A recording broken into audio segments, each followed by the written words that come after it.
La notificación del ingreso de la nómina sonó, arrancándome de la caótica maraña de cifras e informes de fin de mes.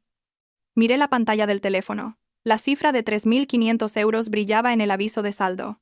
Una cantidad que, hace 5 años, cuando apenas daba mis primeros pasos en esta profesión, ni en mis sueños más audaces me habría atrevido a imaginar. Soy Carmen, 30 años, directora creativa en una prestigiosa agencia de comunicación de Madrid. Desde fuera, todos me admiran con envidia. Dicen que tengo una vida de ensueño, una mujer moderna, con una carrera en pleno ascenso, un marido y una familia estable, pero solo quien duerme en la cama sabe si las sábanas pinchan. Esa supuesta estabilidad era, en realidad, tan frágil como una burbuja de jabón. Javier, mi marido, es un oficinista corriente con un sueldo que apenas llega a 1/3 del mío. Nunca lo consideré un problema. Para mí, el matrimonio es un acto de compensación. Si uno es bueno ganando dinero, el otro se encarga del hogar, siempre que haya armonía entre los dos. Sin embargo, la tormenta comenzó a gestarse el día que Javier me habló con timidez sobre la idea de traer a su madre del pueblo. Me tomó de la mano y dijo con voz ahogada: «Carmen, mi vida, mi madre está sola en el pueblo. Acaba de sufrir un leve ictus y tiene paralizado el lado izquierdo del cuerpo. Soy su único hijo. No traerla para cuidarla sería un acto de ingratitud, y si le pasara algo estando sola, me arrepentiría toda la vida». Al ver sus ojos enrojecidos, mi corazón se encogió. Soy una persona sentimental por naturaleza, y habiendo perdido a mi madre a temprana edad, valoro enormemente el amor maternal. A pesar de mi agenda de trabajo increíblemente ocupada, asentí. Este piso de 3 habitaciones lo compré con mis ahorros antes de casarnos. Acoger a mi suegra no supondría un problema de espacio, solo sería cuestión de un plato más, unos cubiertos más, una persona más a quien cuidar. No podía imaginar que aquel asentimiento sería como abrirle la puerta de mi casa a un lobo. Dolores. Mi suegra llegó a Madrid con un aspecto lastimoso, un brazo colgando inerte, arrastrando una pierna y una mueca constante de dolor en la boca. Compadecida, contraté a una asistenta por horas para la limpieza. De su comida y medicación, me encargaba yo personalmente cada noche, pero Dolores resultó ser más difícil de lo que pensaba. Se quejaba de que la sopa estaba sosa, el arroz seco, me reprochaba volver tarde del trabajo y descuidar la casa. Algunas noches, justo cuando lograba acostarme agotada tras un día interminable, golpeaba la puerta de mi habitación exigiéndome que la llevara al baño, a pesar de que le había comprado una silla inodoro y la había colocado justo al lado de su cama. Javier siempre decía lo mismo: «Es mayor y está enferma. Carmen, ten un poco de paciencia con ella». Esta mañana fue igual. Después de una noche en vela por los quejidos y lamentos de Dolores sobre sus dolores de huesos, me maquillé a toda prisa para llegar a tiempo a la reunión de primera hora. Mi mente era un torbellino con el nuevo proyecto. Salí de casa como un huracán y, a mitad de camino en el taxi, me di cuenta horrorizada de que había olvidado mi tarjeta de identificación en el tocador. Sin ella, no podría pasar por el control de seguridad para llegar a la sala de reuniones. Suspiré y le pedí al taxista que diera la vuelta. Al llegar a la puerta del edificio, miré el reloj. Todavía estaba a tiempo si me daba prisa. Abrí la puerta con la huella dactilar, con la intención de entrar sigilosamente, coger la tarjeta e irme sin despertar a mi suegra. Pero al entreabrir la pesada puerta de roble, una escena me dejó paralizada, con la sangre helada en las venas.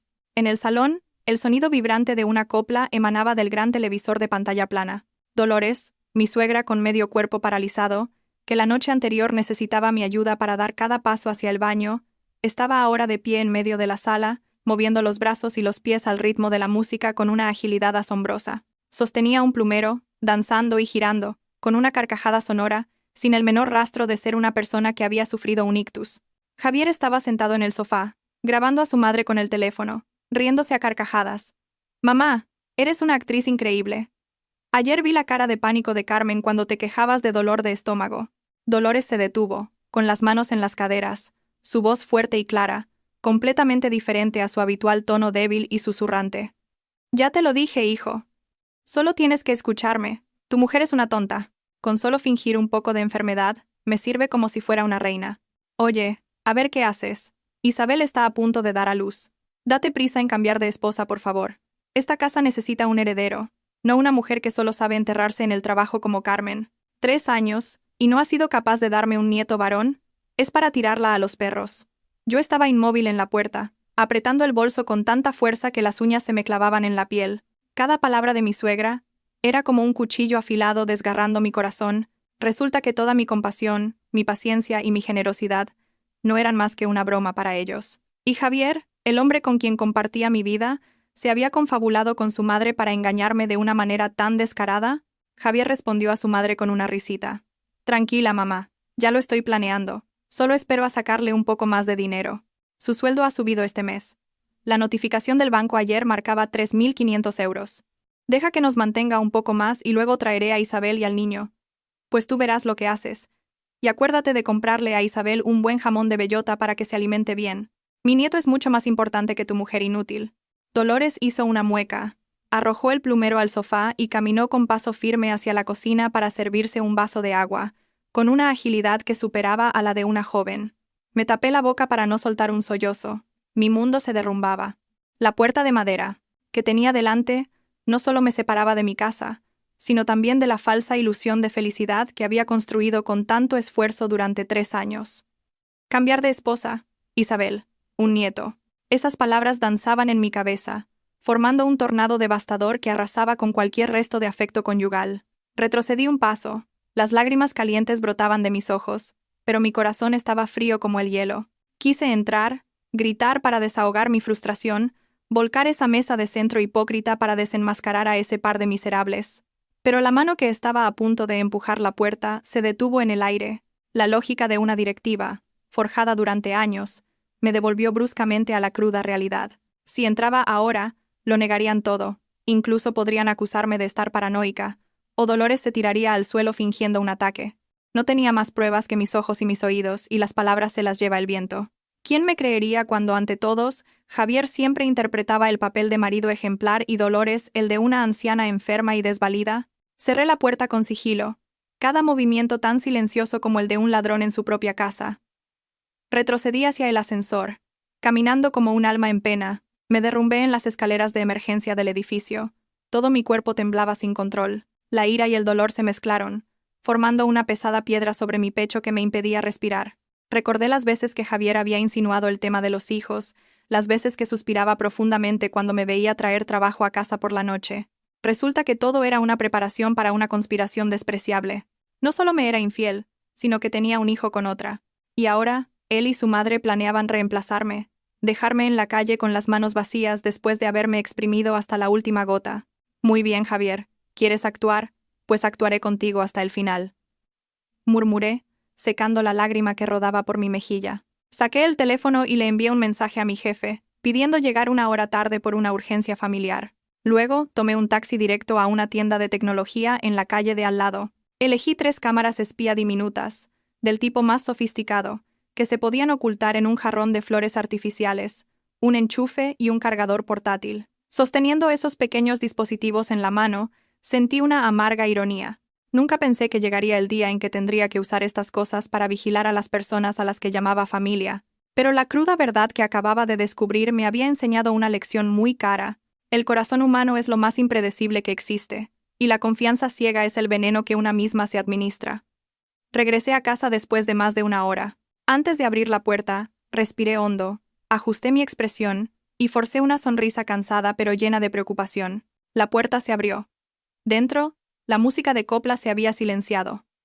Dolores estaba tumbada en el sofá, cubierta con una manta fina, quejándose débilmente. Javier estaba a su lado, masajeándole las piernas con una expresión de profunda inquietud.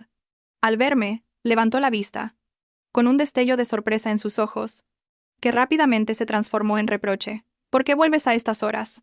¿Olvidaste la tarjeta? A mamá le duelen mucho las piernas. Te estaba esperando para que le prepararas un caldo y no aparecías. Al ver esa torpe actuación, contuve las náuseas que me subían por la garganta. Entré, manteniendo mi habitual tono de disculpa. Lo siento, olvidé la tarjeta y tuve que volver. De paso, compré unas vitaminas para mamá. ¿Te duele mucho? Voy ahora mismo a la cocina a prepararte el caldo. Dolores entreabrió un ojo para mirarme y luego lo volvió a cerrar. Susurró. Duele mucho, hija. Esta pierna creo que se me va a quedar inútil del todo. Date prisa, que me muero de hambre. Asentí y fui rápidamente a mi habitación a dejar el bolso.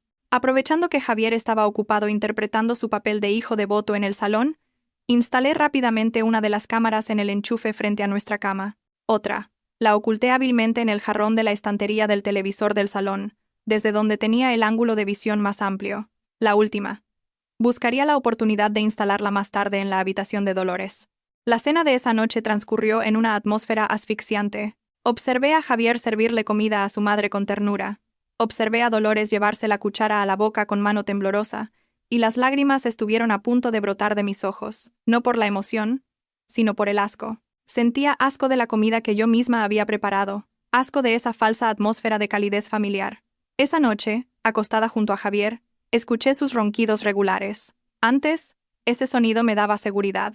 Pero hoy, sonaba como el silbido de una serpiente venenosa hibernando, esperando el momento de morder a su presa. Me acurruqué en el borde de la cama, intentando que mi piel no rozara la suya. En la oscuridad, abrí el teléfono y me conecté a las cámaras. La pantalla mostraba un salón oscuro y silencioso, pero sabía que mañana, en cuanto saliera por la puerta, ese lugar se convertiría en el escenario de las peores farsas. Recordé las sumas de dinero que Javier me había pedido últimamente. 100 euros para el regalo de boda de un primo, 300 para arreglar el coche, 80 para unas hierbas medicinales para su madre. Esas pequeñas cantidades, al unirlas, de repente parecían mucho más sospechosas. Quizás el sudor de mi frente no era para arreglar coches o comprar medicinas, sino para engordar a otra mujer y al hijo que llevaba en su vientre. ¿Cambiar de esposa? Esbocé una sonrisa fría en la oscuridad. A ver, cuando este techo se derrumbe, ¿quién será el primero en quedar aplastado? Al mediodía siguiente, el aire de la oficina estaba fresco gracias al aire acondicionado central, pero mi corazón ardía como si estuviera sentada sobre brasas. Me refugié en un rincón tranquilo de la despensa, con el teléfono en la mano, mis ojos pegados a la pantalla, que transmitía en directo desde las cámaras de casa. El bullicio de la ciudad parecía lejano. Solo quedaba el latido acelerado de mi corazón.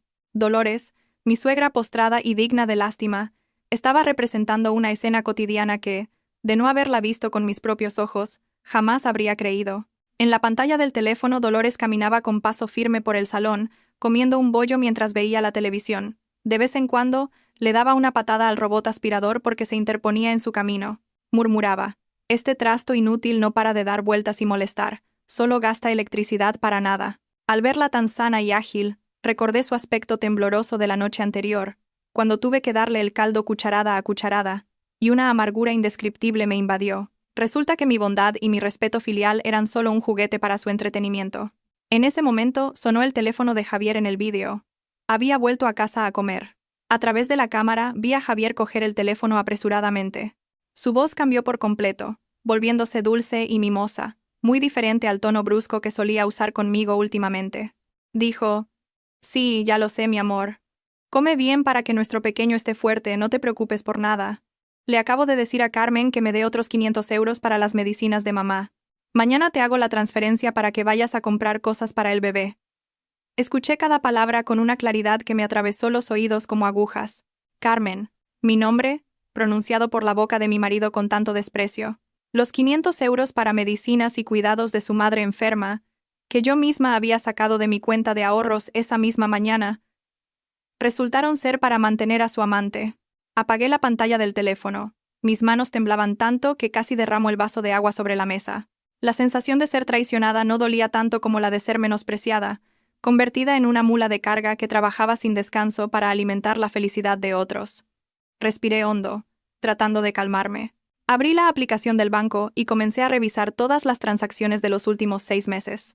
Antes, por confianza en mi marido, rara vez revisaba los pequeños gastos. Pero ahora, con el velo del secreto levantado, esas cifras inertes de repente cobraban vida. 100 euros, 300, 80. Las transferencias con conceptos como devolver préstamo a un amigo, regalo para la familia del pueblo o comprar hierbas medicinales aparecían con una frecuencia alarmante. La suma total ascendía a varios miles de euros, una cantidad considerable para un funcionario normal. Le pedí a una amiga que trabajaba en un banco que investigara el número de cuenta que más se repetía. Solo 15 minutos después, recibí un mensaje con el nombre: Isabel Gómez. Temblorosa, introduje el número de teléfono asociado a esa cuenta en el buscador de Facebook. Apareció un perfil. La foto de perfil era de una joven guapa y sonriente, abrazando su vientre de embarazada. Repasé sus publicaciones. Fotos de Isabel en restaurantes de lujo, en caros resorts a los que Javier me había dicho que iba por trabajo. Presumía de regalos caros, Enormes ramos de rosas en fechas señaladas, acompañados de mensajes ambiguos sobre una felicidad tardía y un hombre responsable. Lo más doloroso fue una foto de unos patucos de bebé de marca con la leyenda «Regalo de papá para nuestro pequeño». «Te queremos, papá». J. de Javier. No había duda. Miré mis propios tacones gastados, el bolso viejo que llevaba usando 3 años sin atreverme a cambiarlo. Un sentimiento de profunda indignación me invadió. Yo había ahorrado cada céntimo, había sacrificado mis necesidades personales más básicas para construir esta familia, y resulta que el sudor de mi frente iba a parar al bolsillo de una tercera persona para mantener al hijo de mi marido con otra mujer. La cruda verdad que tenía delante me impedía llorar.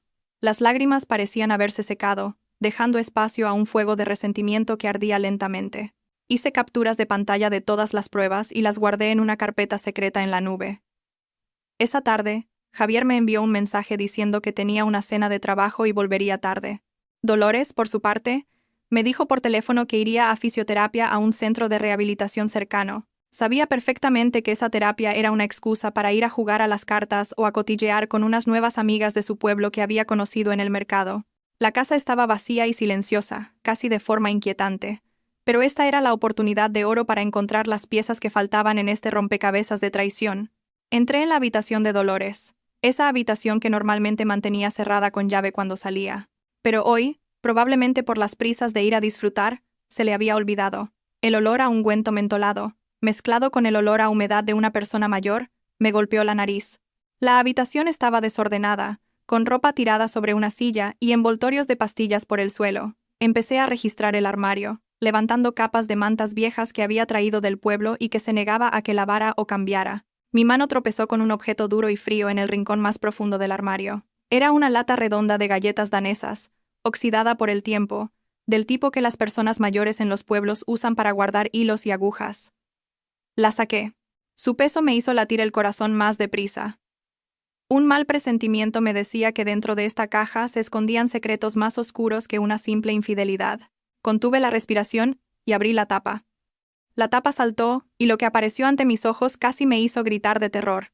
Dentro no había galletas ni hilos, sino un amasijo de pelo, trozos de uñas cortadas, cuidadosamente envueltos en papeles rojos. Al lado, una muñeca de trapo. Sobre el cuerpo de la muñeca estaba escrita torpemente mi fecha de nacimiento con tinta roja, y estaba llena de alfileres oxidados.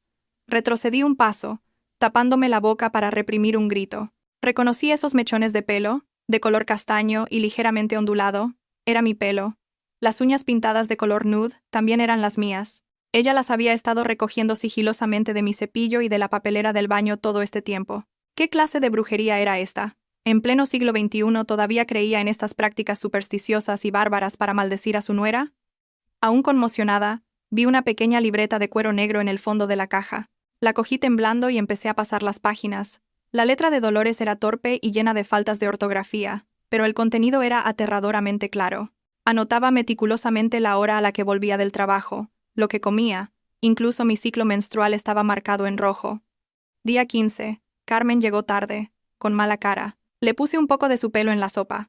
Día 18. Hoy es su día de ovulación. Javier tiene que hacer su trabajo.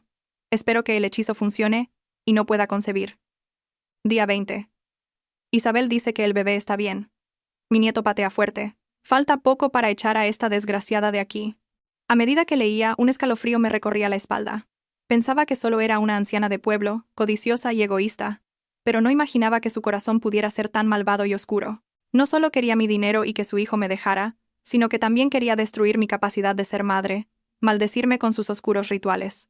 Me senté en el suelo frío, apretando la libreta. No lloré. Solo sentí una oleada de asco que me llegaba a la garganta. ¿Dónde estaba viviendo? ¿En una casa o en una cueva de demonios? Las personas a las que llamaba marido y madre me veían comer, dormir, reír y hablar cada día con la intención de empujarme a la muerte. Rápidamente saqué el teléfono y fotografié todas las pruebas de la caja de galletas, cada página de esa libreta enfermiza. Luego, volví a colocar todo cuidadosamente como estaba, devolviendo la caja al oscuro rincón del armario. No podía alertarlos todavía. Necesitaba que siguieran actuando, que siguieran confiados, para poder tejer una red más grande y atrapar a toda la camada de serpientes. Al salir de la habitación de Dolores, sentí como si acabara de escapar de una tumba. La tenue luz del atardecer se filtraba por la ventana del salón, pero no podía disipar el frío que envolvía mi alma. Me miré en el espejo y vi a una mujer extraña con una mirada fría devolviéndome la mirada. Esa noche, Javier llegó a casa ligeramente mareado por el alcohol. Murmuró algo sobre una cena de trabajo agotadora y se tambaleó hacia el baño. La costumbre de Javier no había cambiado en años. Al llegar a casa, dejaba el maletín en el sofá y el portátil siempre en modo de suspensión. Rara vez lo apagaba del todo. Normalmente, respetaba su privacidad y nunca había sentido la curiosidad de abrir su ordenador. Pero hoy, ese respeto se había convertido en un lujo innecesario. Esperé a oír el sonido del agua en el baño y me acerqué sigilosamente al portátil que estaba sobre el escritorio. Lo abrí. La pantalla se iluminó pidiendo una contraseña. Intenté la fecha de nacimiento de Javier. Luego la de nuestro aniversario de bodas. Ambas incorrectas. Mi corazón se aceleró.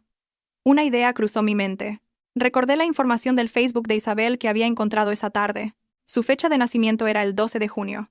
Introduje temblorosa la secuencia 1206, seguida de los 2 últimos dígitos de su año de nacimiento. Enter. El escritorio apareció al instante. Sentí un dolor agudo, como si me hubieran abofeteado. La contraseña del ordenador que contenía todo su mundo laboral y sus secretos era el cumpleaños de su amante. La última y frágil esperanza de que Javier solo estuviera pasando por una aventura pasajera se desvaneció por completo. No tenía tiempo para lamentarme. Rápidamente revisé las carpetas del escritorio, que parecían normales, con archivos de trabajo desordenados, pero mi intuición me decía que no era tan simple. Entré en el disco D y busqué carpetas con nombres genéricos como documentos de referencia o System 3, 2. Después de un rato, descubrí una carpeta oculta llamada Nuevo Proyecto. Hice clic y apareció una serie de archivos de imagen. Eran ecografías del feto, desde que era un pequeño punto, hasta una imagen 4D nítida de un bebé chupándose el dedo. Debajo de cada imagen había anotaciones cuidadosas de la fecha. Hijo. 12 semanas. Hijo. 20 semanas. Y la más reciente. Hijo. 26 semanas. Igualito a papá. Al lado, había fotos íntimas y explícitas de Javier e Isabel durante sus viajes de trabajo. Se abrazaban, se besaban, reían felices. La mirada de Javier hacia ella estaba llena de un afecto que hacía mucho tiempo que no me dedicaba. Pero lo que me dejó sin aliento no fueron esas fotos, sino un archivo PDF llamado Acuerdo de Préstamo. Lo abrí. Era el escaneo de un pagaré por valor de 30.000 euros. La prestataria era yo. La firma que aparecía debajo era idéntica a la mía en un 90%. El prestamista era un nombre completamente desconocido. El contenido decía claramente: he pedido prestado este dinero para una inversión empresarial que resultó en pérdidas.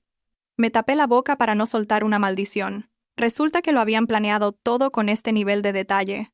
Una deuda falsa de 30.000 euros. En caso de divorcio, esta deuda se consideraría una deuda común. O peor aún, me la atribuirían por completo, obligándome a vender la casa y el coche para pagarla. Querían que me fuera con las manos vacías, o incluso cargada de deudas, mientras ellos disfrutaban de los bienes que yo había construido con tanto esfuerzo. Esto ya no era un simple asunto sentimental, era una conspiración de estafa y apropiación indebida de bienes. Javier no solo me había traicionado físicamente, sino que también quería arrinconarme, robarme mi futuro. El agua del baño dejó de correr. Me sobresalté y rápidamente conecté un pequeño USB que siempre llevaba conmigo. Copié toda la carpeta Nuevo Proyecto a la velocidad del rayo. La barra de progreso avanzaba lentamente, burlándose de mí. Mi corazón parecía que iba a salirse del pecho. Ahora 90%, 95%. Javier empezó a abrir la puerta del baño. El sonido del pestillo resonó. Listo. Saqué el USB, cerré el portátil y me metí rápidamente en la cama, cubriéndome con la manta y fingiendo dormir. Segundos después, Javier salió secándose el pelo. Miró hacia la cama y murmuró: «Duerme tan temprano, menuda inútil». Se acercó al escritorio, encendió el ordenador para comprobar algo rápidamente y luego lo apagó. Yacía bajo la manta, con la espalda empapada en sudor, apretando el frío USB en mi mano. Esta iba a ser una noche larga, pero sabía que tenía en mi poder el arma que les haría pagar un alto precio. A la mañana siguiente, con la excusa de una reunión con un cliente, escapé del ambiente asfixiante de la oficina. Quedé con Sofía, mi mejor amiga de la universidad, ahora una abogada de renombre especializada en divorcios y disputas patrimoniales. La cafetería, escondida en un callejón tranquilo y discreto, era perfecta para una conversación que no debía ser escuchada por terceros. Cuando Sofía terminó de ver las pruebas que le mostré, Desde los vídeos de Dolores caminando con normalidad hasta las ecografías y el pagaré falso, su rostro se endureció. Su habitual profesionalismo dio paso a una expresión de ira y preocupación. Sofía se ajustó las gafas y me miró directamente a los ojos. Su voz era grave. Carmen, estás en una situación extremadamente peligrosa. Esto no es una simple infidelidad. Tu marido y su madre han planeado meticulosamente cómo echarte a la calle. Ese pagaré de 30.000 euros. Si no demuestras que la firma es falsa, tendrás que asumir esa deuda. Y demostrar una firma falsa no es algo que se haga de la noche a la mañana. Mientras tanto, pueden deshacerse de los bienes comunes en cualquier momento. Apreté la taza de café caliente, sintiendo su calor, pero no lograba calentar mi corazón helado. Lo sé, Sofía. Me duele mucho, pero no me voy a rendir. Quiero divorciarme ya. Quiero echarlos de mi vida. Sofía negó con la cabeza y me tomó la mano. No, de ninguna manera. Ahora mismo estás en una posición de desventaja. Si pides el divorcio, sacarán ese pagaré y exigirán la división de bienes, descontando la deuda de tu parte. Además, esa tal Isabel está a punto de dar a luz. Si te divorcias, Javier tendrá vía libre para traerlos a casa. Perderías en todos los frentes. Sofía hizo una pausa y bajó la voz, pero sus palabras tenían un peso inmenso. Y lo más importante, Carmen, bajo ningún concepto puedes quedarte embarazada ahora. Si te quedaras embarazada, o si ya lo estuvieras, todo se complicaría aún más. Podrían usar al niño para atarte, o peor aún, podrían intentar hacerle daño si interfiere en sus planes de quedarse con todo. ¿Entiendes lo que quiero decir? Un escalofrío me recorrió al recordar la libreta con las anotaciones de mi ovulación y la muñeca de vudú en la caja de galletas. La advertencia de Sofía encajaba aterradoramente con lo que había descubierto. Querían que no pudiera tener hijos, o si los tenía, el destino de mi hijo y el mío estaría en sus manos. Entonces, ¿qué hago? ¿Me siento a esperar a que me destruyan? Pregunté con voz temblorosa. Sofía sonrió, una sonrisa astuta de alguien acostumbrado a las batallas legales. ¿Quién ha dicho que te quedes quieta? Vamos a usar su misma estrategia contra ellos. Tienes que fingir que no sabes nada, seguir interpretando el papel de esposa buena y nuera devota. Pero por dentro, tienes que empezar a mover tus bienes. Te guiaré sobre cómo transferir tus activos legalmente, poniéndolos a nombre de tus padres o de alguien de confianza. Al mismo tiempo, tienes que reunir más pruebas de las transferencias de dinero de Javier a Isabel para demostrar que está desviando bienes comunes para fines ilícitos. Sofía sacó un papel y garabateó unas notas. Luego me lo pasó. Y, sobre todo, intenta encontrar su punto débil, su talón de Aquiles. Todo el mundo tiene avaricia, y la de Javier y su madre es insaciable. Usa esa misma avaricia para tenderles una trampa. Miré las notas de Sofía, y mi determinación se fortaleció. De ser una víctima indefensa, sentí que estaba recuperando el control. Tenía razón. No podía dejarme llevar por las emociones. Tenía que ser fría, calculadora y más despiadada que ellos. Gracias, Sofía, dije con voz firme. Lo entiendo. No dejaré que se salgan con la suya. El juego acaba de empezar. Al salir de la cafetería, el sol de mediodía caía a plomo sobre el asfalto. Me puse las gafas de sol para ocultar mis ojos hinchados, pero que ahora reflejaban una determinación de acero. Volvería a casa, seguiría cocinando, lavando los platos, seguiría siendo una buena esposa. A la mañana siguiente, cuando los primeros rayos de sol se filtraban por las cortinas, ya estaba despierta. Javier seguía durmiendo a mi lado. Sus ronquidos regulares contrastaban con mi tormenta interior. Me levanté sigilosamente, fui al baño y cerré la puerta con pestillo. En mi mano tenía un test de embarazo falso con 2 rayas que había comprado por internet el día anterior. Me miré al espejo, a mi rostro demacrado, y respiré hondo para prepararme para la actuación que estaba a punto de comenzar. Sabía que, a partir de este momento, ya no era solo Carmen, una esposa y nuera sumisa. Tenía que convertirme en la mejor actriz de mi propia vida. Abrí el grifo para que corriera el agua, y empecé a hacer ruidos de arcadas, como si tuviera náuseas matutinas. El sonido resonó en el silencio de la mañana, lo suficientemente fuerte como para despertar a los que dormían en las otras habitaciones. Menos de un minuto después, oí pasos apresurados hacia la puerta del baño.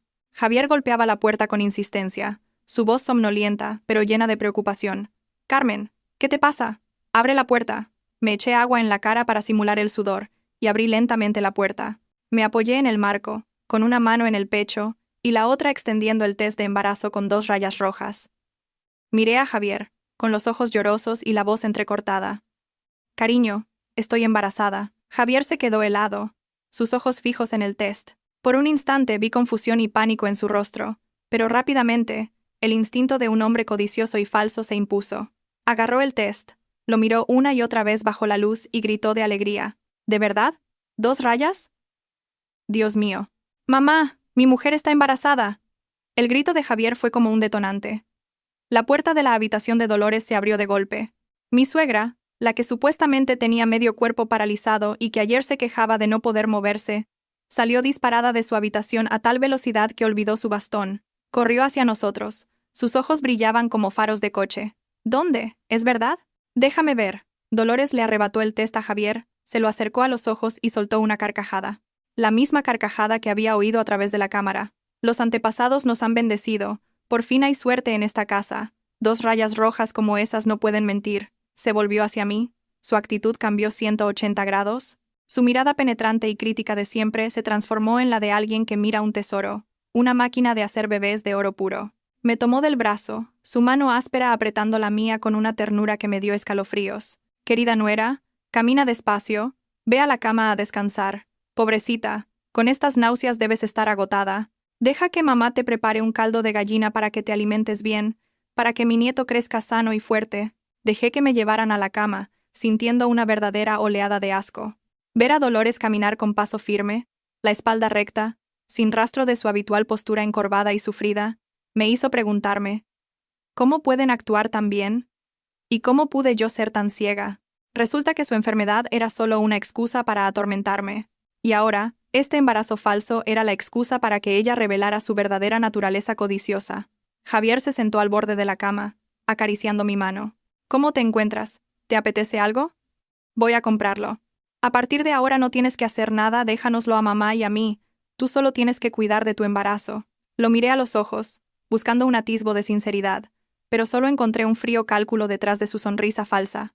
No estaba feliz por ser padre de nuevo, sino porque su plan iba según lo previsto. O quizás ya estaba pensando en una nueva conspiración. Estoy un poco cansada, respondí en un susurro, forzando una sonrisa débil. Pero estoy preocupada, tengo mucho trabajo, y mamá está tan delicada. ¿Preocupada por qué? Gritó Dolores desde la cocina, entre el sonido de cuchillos y tablas de cortar. Pide una reducción de jornada en el trabajo. De la casa ya me encargo yo. Ya estoy bien. Ver a mi nieto en camino me ha curado. Tú descansa y cuídate. Solo tienes que darme un nieto para que continúe el apellido. Cerré los ojos, fingiendo dormir para ocultar la frialdad de mi mirada. Esa noche, la mesa de la cena estaba sorprendentemente llena. Ya no había verduras hervidas y tofu con tomate. En su lugar, había solomillo de ternera, pollo guisado con hierbas y sopa de pescado. Dolores no paraba de ponerme comida en el plato, repitiendo que tenía que comer por 2, para que su nieto fuera inteligente y fuerte. Javier, a mi lado, se unió al coro. Me pelaba la fruta, me servía zumo de naranja. Si esto hubiera pasado hace una semana, probablemente habría llorado de emoción, pensando que por fin mi dedicación era recompensada. Pero ahora, mirando toda esa comida, me sentía como en un banquete de hipócritas. Comí un poco y luego dejé los cubiertos, suspirando con aire pensativo. Javier lo notó y preguntó, ¿qué pasa, cariño? ¿No te encuentras bien? ¿Sigues con náuseas? Negué con la cabeza, dudé un momento, y luego dije en voz baja, pero lo suficientemente alta para que ambos me oyeran. No, cariño. Estaba pensando en mis padres. Ayer me llamó mi madre.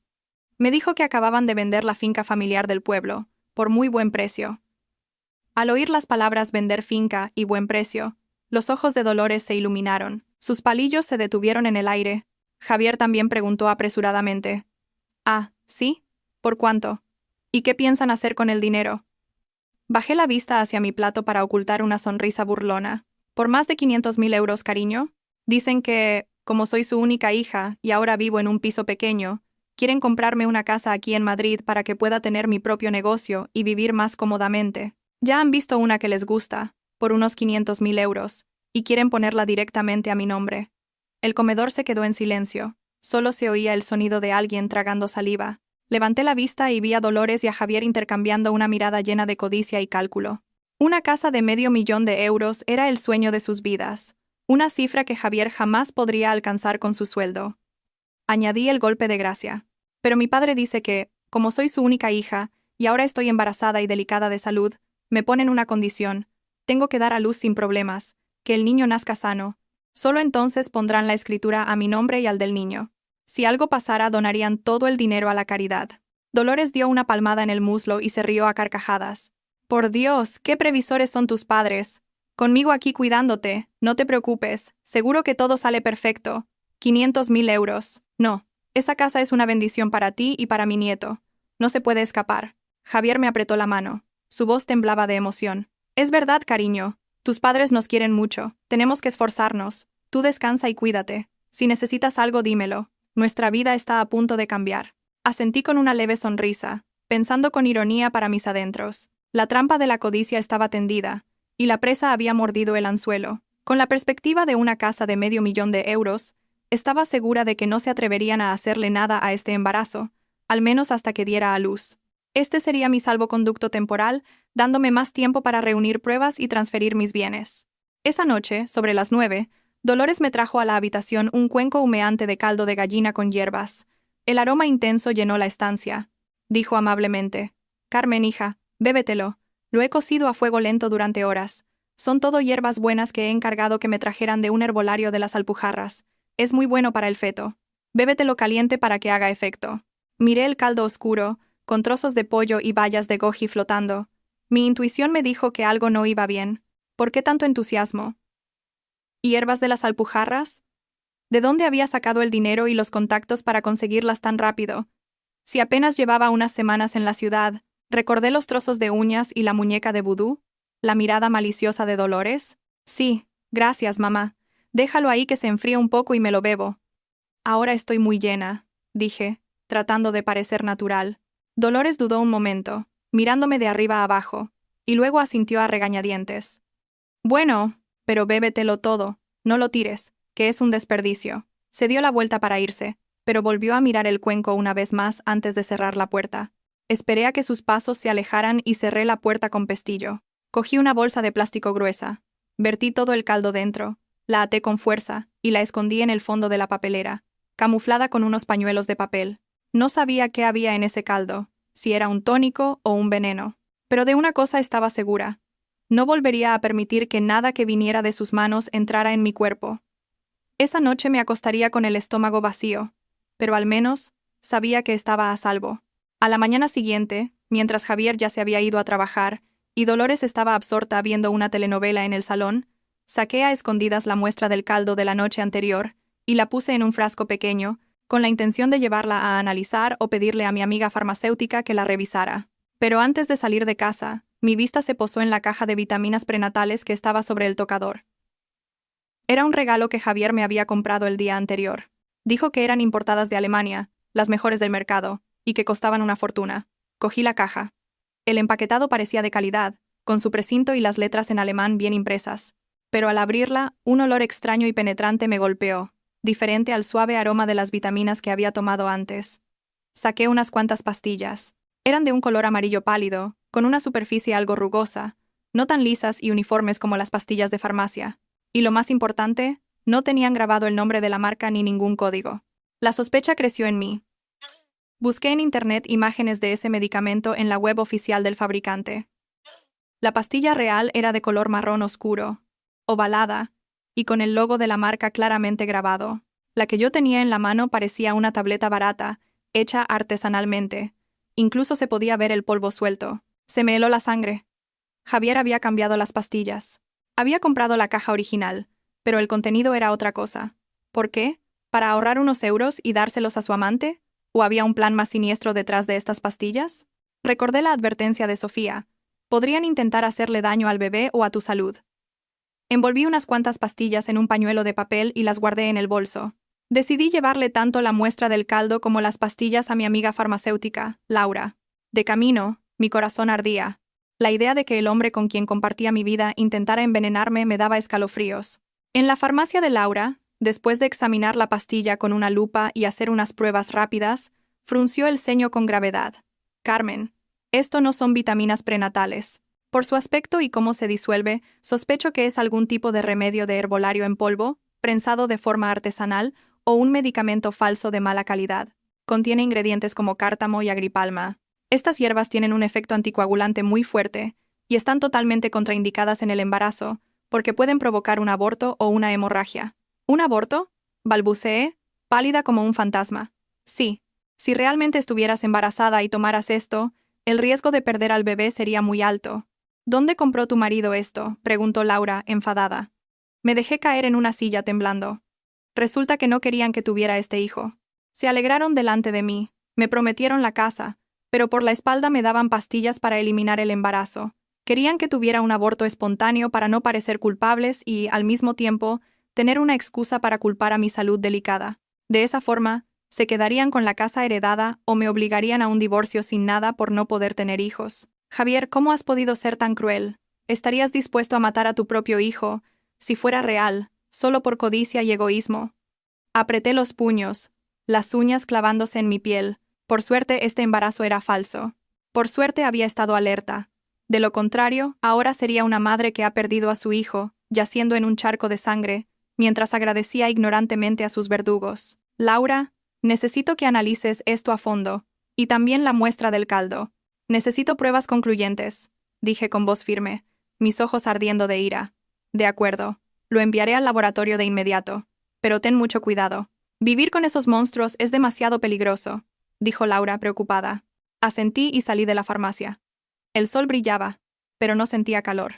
En mi interior solo había un objetivo: desenmascarar a esos demonios con piel de cordero y hacerles pagar por cada pastilla, por cada cuenco de veneno que me habían preparado. Esa noche, me quedé inmóvil en la cama, escuchando la respiración acompasada de Javier. Esperé a que estuviera profundamente dormido después de la fiesta de celebración de la noticia, y suavemente tomé su mano. Presioné su pulgar sobre el sensor de huellas de su teléfono. La pantalla se iluminó. Rápidamente, entré en su aplicación bancaria, silenciando las notificaciones para no hacer ruido. Ya no revisé el historial de transferencias. Tenía suficientes pruebas de eso. Esta vez, fui a las notificaciones de su monedero electrónico y de las aplicaciones de comida a domicilio. Javier las usaba mucho para pedir el almuerzo o hacer pequeñas compras. Repasé una larga lista de pedidos. Caldo de pescado por 8 euros. Pollo asado por 15. Estos eran para casa, para mí y para Dolores, para mantener la farsa del cuidado. Pero intercalados había pedidos mucho más caros, entregados en otra dirección. Leche de fórmula especial de 30 euros. Cajas de marisco de 150 euros. Un vestido de maternidad de diseño de 80 euros. Todo entregado en el apartamento 1206, residencial Blue Star, en el distrito de Salamanca. Blue Star era un complejo de apartamentos de lujo. El alquiler allí no bajaba de los 2.000 euros al mes. ¿De dónde sacaba Javier el dinero para alquilar ese piso y mantener a su amante con tanto lujo? Sin duda, del dinero que me había estado sonsacando, de los fondos ocultos que había acumulado y de las deudas falsas que estaba planeando cargarme. Memoricé la dirección y dejé el teléfono en su sitio. A la mañana siguiente, pedí la mañana libre en el trabajo con la excusa de una revisión prenatal. Por supuesto, fui sola para darle una sorpresa a mi marido. Tomé un taxi hasta el residencial Blue Star. De pie frente al imponente edificio, con sus cristales reflejando el sol, me sentí pequeña y ridícula. Yo, la esposa legítima, vestida de forma sencilla, que iba en un coche viejo, si no era en taxi, viviendo en un piso de clase media que pagaba a plazos. Mientras tanto, la amante de mi marido, la que destruía mi familia, vivía como una reina en esa torre de marfil, disfrutando de lujos comprados con mi esfuerzo. Me senté en una cafetería frente al portal, sin quitar ojo de la entrada. Sobre las 10 de la mañana un taxi se detuvo. Javier bajó, cargado de bolsas. Reía y hablaba animadamente mientras rodeaba el coche para abrirle la puerta a una mujer. Isabel salió, con un avanzado embarazo, vistiendo el vestido de diseño que había visto en el historial de pedidos. Se colgó del brazo de Javier con coquetería, y él la ayudó a caminar con ternura. Su mirada llena de amor y adoración. Se inclinó para besarle la frente y acariciar su vientre, diciéndole algo que la hizo reír. Esa imagen fue como un jarro de agua hirviendo. Ese era el mismo hombre que la noche anterior me había jurado que cuidaría de mí y de nuestro futuro hijo, el mismo hombre que me había dado pastillas para hacerme abortar. El contraste entre el marido ejemplar con su amante y el monstruo que intentaba dañar a su esposa me revolvió el estómago. Saqué el teléfono y tomé decenas de fotos. Grabé un vídeo de ellos entrando acaramelados en el edificio. Mis manos temblaban, no de miedo, sino de rabia. Rabia por haber confiado, por haberme sacrificado estúpidamente. Rabia por lo injusta que es la vida con quienes son sinceros. Al volver del lujoso residencial Blue Star, sentía que cada paso pesaba una tonelada. La imagen de Javier ayudando a Isabel a bajar del coche, la mirada llena de amor que le dedicaba, se repetía en mi mente, nítida y dolorosa como un cuchillo en el corazón. Creía ser fuerte, pero ante la cruda verdad de una traición envuelta en lujo, mi corazón se hizo añicos. Me detuve en un pequeño parque cerca de casa, sentada en un banco durante 1 hora, dejando que el viento secara mis lágrimas de frustración. Me recompuse antes de entrar en la boca del lobo. Al llegar a casa, la atmósfera era asfixiante. Dolores estaba viendo la televisión. Al verme, la apagó de golpe y me miró con una mezcla de escrutinio y falsedad. Javier también salió de la habitación, con una taza de leche caliente en la mano. Se acercó solícito. «Ya has vuelto, cariño. ¿Dónde has estado?» Mamá y yo estábamos preocupados. «Tómate esto para reponer fuerzas». Acepté la taza, sonriendo para mis adentros. Seguramente era otro acto de su farsa de cuidados. O quizás contenía alguna otra pastilla de origen desconocido. Fingí dar un sorbo y la dejé en la mesa, quejándome. «He tenido una reunión con un cliente. Estoy agotada, cariño. Este proyecto es urgente y no paro de ir de un lado para otro». Javier se sentó a mi lado, tomando mi mano y acariciándola. Su voz era grave y preocupada. «¿Lo ves? Te lo dije. Si sigues obsesionada con el trabajo, ¿cómo va a estar bien el niño? Mamá y yo lo hemos hablado. ¿Por qué no dejas el trabajo? Quédate en casa cuidando del embarazo, es más seguro. Ir y venir así no me deja tranquilo». «Dolores», desde el otro lado, añadió con tono sentencioso. «Así es, hija.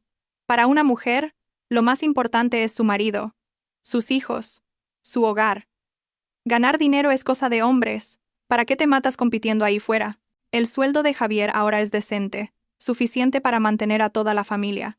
«Déjalo, quédate en casa y mamá te servirá la comida en bandeja para que el niño crezca fuerte». Miré a ese par. El asco me subía por la garganta.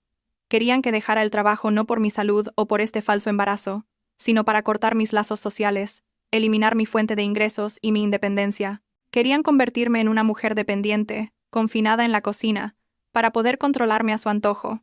Una vez sin dinero y sin voz, podrían echarme a la calle en cualquier momento.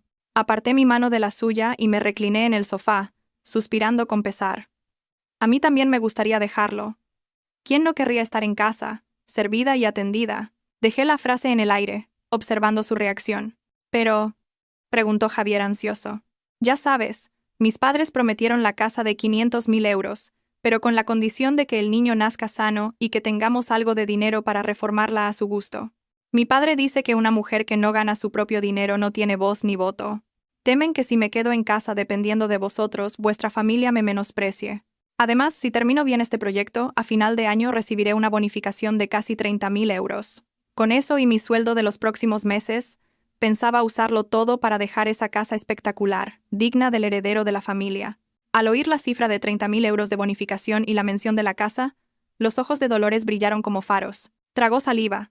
Su aire de superioridad se desvaneció, reemplazado por un frío cálculo. Javier también se quedó perplejo. La codicia era evidente en su rostro. «¿30.000 euros?» repitió Dolores con voz temblorosa. «Sí. Como mínimo, mamá. Si lo dejo ahora, no solo perderé la bonificación, sino que tendré que pagar una penalización. Y mis padres pensarán que soy una vaga. ¿Y si cambian de opinión sobre la casa?», dije, alargando las palabras con una expresión de preocupación. Javier agitó las manos rápidamente. «No, no. Si es así, sigue trabajando. Pero con calma. No te esfuerces demasiado. El dinero es importante, pero el niño es lo primero. Termina este proyecto, cobra la bonificación, y luego ya podrás descansar». Asentí, riendo por dentro. El dinero lo puede todo. Con solo apelar a su codicia infinita, cualquier argumento, amor o preocupación fingida se volvía irrelevante. Me levanté y fui a mi habitación, dejándolos susurrando. Seguramente, ya estaban calculando cómo gastar mi inexistente bonificación. Esa noche, Javier fue a ducharse y dejó su tablet en el escritorio. Siempre era cuidadoso con su teléfono, pero la tablet la usaba principalmente para leer noticias y ver películas, así que era más descuidado. Sin embargo, no sabía que yo había sincronizado en secreto los mensajes de su teléfono con la tablet unos días antes, aprovechando que se había quedado dormido borracho. Revisé rápidamente las aplicaciones y me detuve en los mensajes. Una serie de mensajes no leídos de mi amor brillaban en rojo. Abrí la conversación, mi corazón latiendo con fuerza. Eran mensajes de Isabel. Parecía que estaba perdiendo la paciencia. «¿Hasta cuándo piensas engañarme? Dijiste que tu vieja esposa iba a dejar el trabajo, que os ibais a divorciar, ¿Y por qué sigue tan campante? Hoy la he visto en una foto con un cliente, riendo y pasándoselo bien. ¿Vas a solucionar esto de una vez o no? Mi barriga está enorme, el niño está a punto de nacer, y si no tiene un padre, no me culpes si hago una locura. Luego había un mensaje de voz. Bajé el volumen al mínimo y me acerqué el oído. La voz de Isabel era aguda y llena de rencor. Te doy una semana más. Si no la echas de casa, iré con esta barriga a su empresa y montaré un escándalo. A ver si entonces su imagen de directora perfecta se mantiene. Y tu puesto de jefe de departamento también. No creas que soy tonta. Dejé la tablet y sonreí con amargura. Resulta que su nido de amor no era tan idílico como parecía. Isabel estaba asustada, celosa e insegura. Temía que yo no me rindiera, que Javier la engañara. Y lo más importante, no sabía nada de la trampa de la herencia de 500.000 euros en la que Javier estaba cayendo. Javier estaba atrapado entre dos fuegos. Por un lado, su codicia por mi patrimonio, por otro, la presión de su amante. Sabía que no podía esperar a que ella viniera a mi oficina a montar un escándalo. Aunque no me importaba mi reputación, necesitaba tiempo para completar la transferencia de mis bienes y reunir más pruebas. Tenía que desestabilizar a Isabel aún más, hacer que atacara a Javier en lugar de a mí. Saqué de un cajón secreto un teléfono viejo y una tarjeta SIM de prepago. Escribí un mensaje, con el tono de alguien que conocía la situación, y se lo envié directamente a Isabel. Hola Isabel, soy una conocida de Javier. Te veo embarazada y pasando por un mal momento, así que por compasión te aviso. Javier no tiene ninguna intención de divorciarse. Su mujer acaba de heredar una casa de 500.000 euros. Y él la está engatusando para que la ponga también a su nombre. Tú solo eres un pasatiempo para él. Despierta, chica. O tu hijo nacerá sin padre y tú te quedarás con la fama de robamaridos y con las manos vacías. Después de enviar el mensaje, apagué el teléfono, rompí la SIM y la tiré por el inodoro. Me imaginé a Isabel enfurecida al leerlo. La sospecha es el veneno que mata cualquier relación, especialmente las construidas sobre el engaño. Solo 10 minutos después, oí el teléfono de Javier sonar en el baño. No contestó. El teléfono dejó de sonar y volvió a hacerlo, con una insistencia frenética. Javier cerró el grifo y salió corriendo. Aún mojado, cogió el teléfono. Miró la pantalla y su rostro cambió. Miró rápidamente en mi dirección, donde yo estaba de espaldas, fingiendo dormir. Salió sigilosamente al balcón y cerró la puerta de cristal. A través del cristal insonorizado, pude ver su agitación, sus gestos mientras intentaba explicarse. Seguramente Isabel le estaba montando una escena, interrogándolo sobre la casa. Javier tendría que esforzarse para calmarla, y en su pánico, era más propenso a cometer errores. El domingo por la mañana, el ambiente en casa era extrañamente tenso. Javier se levantó muy temprano, bien vestido, pero sus ojeras delataban una noche de insomnio. Probablemente la discusión con Isabel todavía resonaba. Estaba tomando café, mirándome de vez en cuando con recelo. Dolores preparaba el desayuno, murmurando sobre ir a la iglesia a rezar por su nieto. Justo después de desayunar, Javier dejó la taza y carraspeó. Carmen, hoy tengo el día libre. Te llevaré a una revisión, ¿vale? Últimamente te quejas de estar cansada y estoy preocupado. He quedado con un amigo que es jefe de ginecología en el hospital privado X, es muy bueno. Iremos allí para que te haga una revisión completa, a ver si es niño o niña, y así se lo podemos decir a tus padres para que se alegren. Me atraganté con el pan. ¿Una revisión? ¿Y con un médico amigo suyo? Si iba allí, mi falso embarazo quedaría al descubierto al instante. El Hospital X era famoso por su tecnología.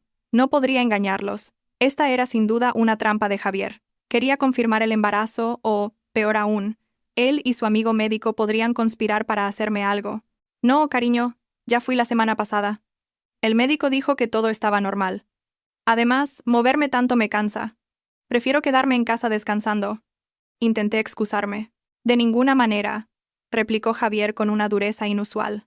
No me fío de un sitio desconocido. Este es de confianza, ya se lo he pedido como un favor. Vístete, voy a sacar el coche. Mamá, ven tú también, así te diviertes.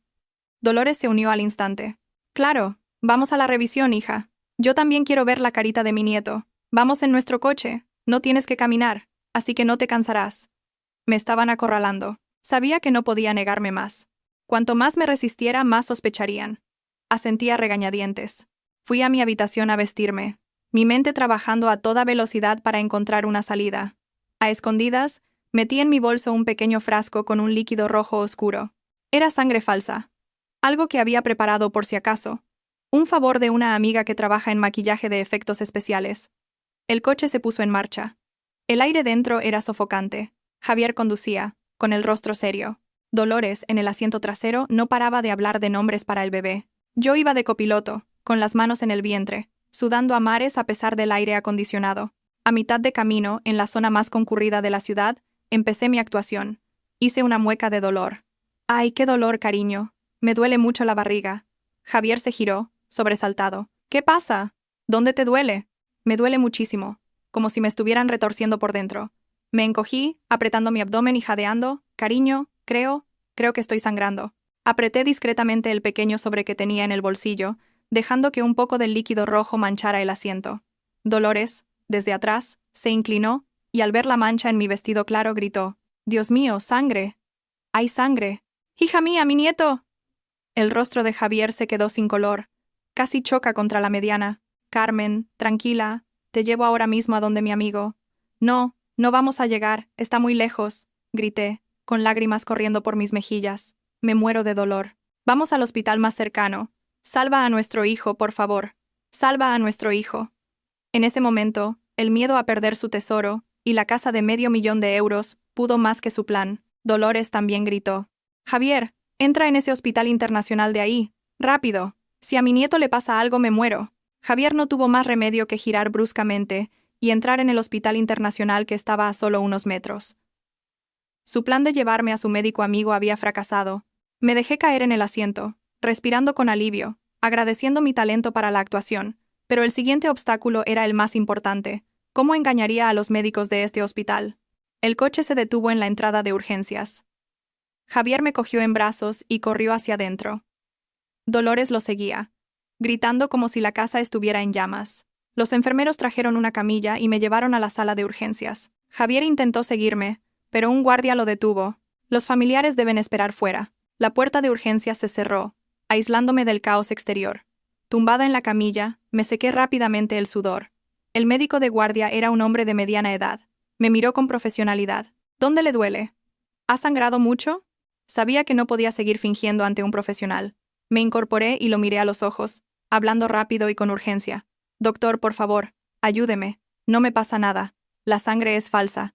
El médico se quedó perplejo, frunciendo el ceño. «¿Qué dice? ¿Está bromeando en un hospital?».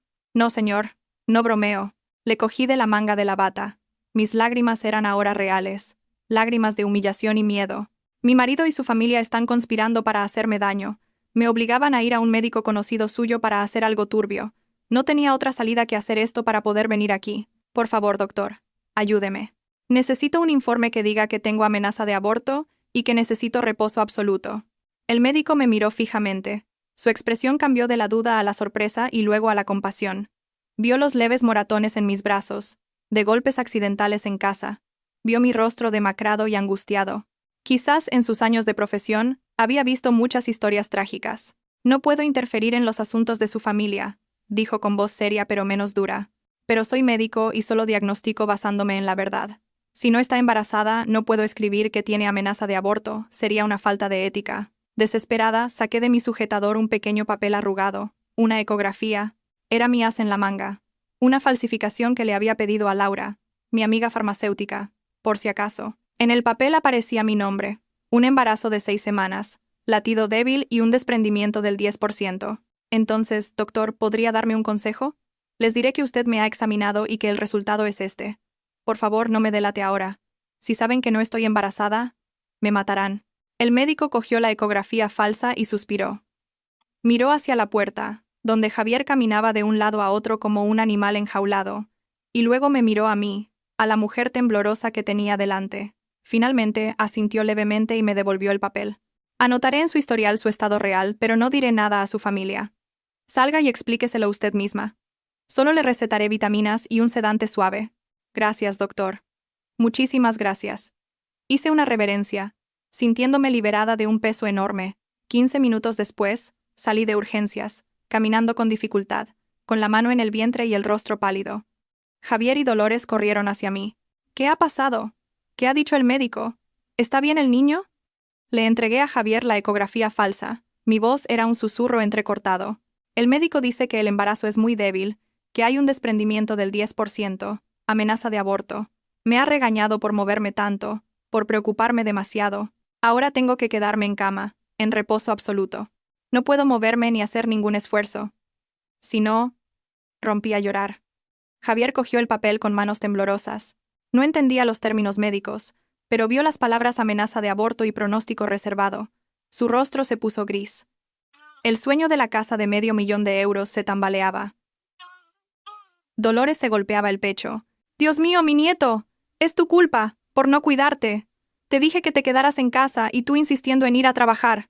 Mamá, cállate ya», gritó Javier sudando. Temía que mi agitación afectara al embarazo. «A casa, ahora mismo.